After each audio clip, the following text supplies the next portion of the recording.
Sveiki, mano vaikučiai. Šiandieną mes pas Gedriuko enciklopedijai susipažinsime su gyvūnėliais ir ką mes galime padaryti iš gyvūnėlių. O iš gyvūnėlių galime padaryti mes daug ir mes juos galime suvalgyti.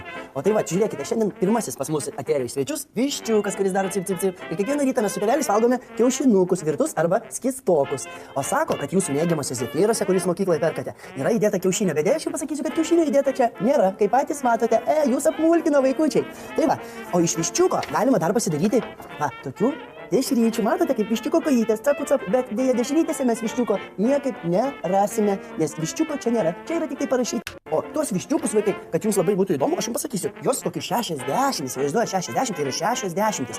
Sudeda į tokią mažą dėžutę, kad jie neaugtų ir mažiukai kankintųsi dėl jūsų mėsytės, kurią jūs valgote kiekvieną dieną. Nes vištiena, kaip žinote, yra populiariausia ir darželį, ir lapselį, ir mokykloje. Kiti pas mus yra taigi mūsų du mažiukai broliukai, du broliukai kiškučiai, Binis ir Babis.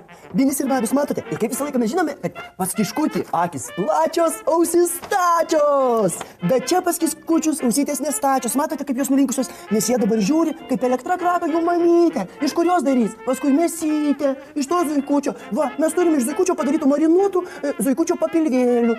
O žinot, kodėl marinuoja maistą? Todėl, kad kai parduotuvėje jisai stovi, jisaigi sugenda. O jau sugedusi galima pamarinuoti ir vėl pirkti ir dėti ant griliaus ir čirškinti ir smagiai praleisti laiką su mamyte ir tėveliu. Su mamyte ir tėveliu, bet tie zuikučiai jau mamytės ir tėvelių neturi, nes laukia dar šeimininkas mėsos parduotuvėlės, kol jie paaugs. Nifnifas, nafnafas ir nufnufas. 3 paršiukai. Ir jie čia neįsigandę yra vilko pilko be odegio. Nes vilkas irgi jau nebeturi nei uodegos, nei ausų, nes viskas jau patiekta prie alaus, kur geria vyrai pavirtės.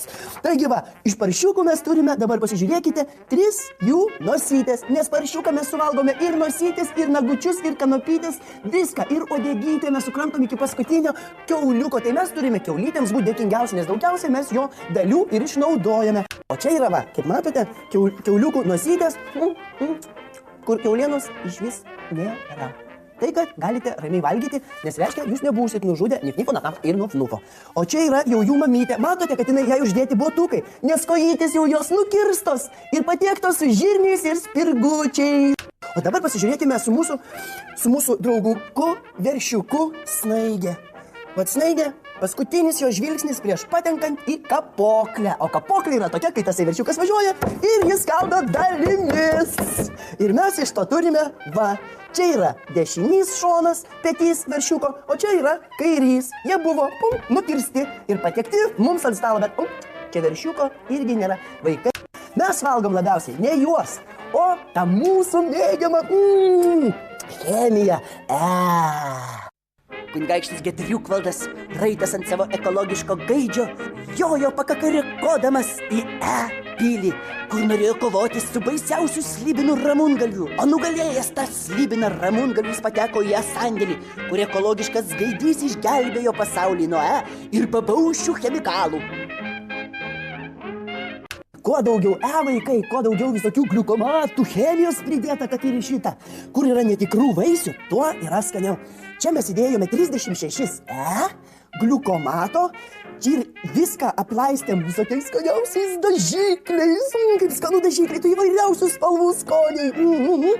Ir čia mes turime padarytą iš absorbuotą vynogę, kuri jau yra nors 3 kartus sugedusi, bet ji vėl atsigavo, jinai vėl įgijo naują gyvenimą dar dėka chemijos. Ir dabar mes visą šitą makalošą, mes paragausim, vaikučiai. O šitas pyragaitis yra ne iš miltų, vaikučiai, o tai yra iš didžiausios chemijos karbonato rūgšties. Nes ir visi karbonatai daromi irgi iš chemijos. Tai va.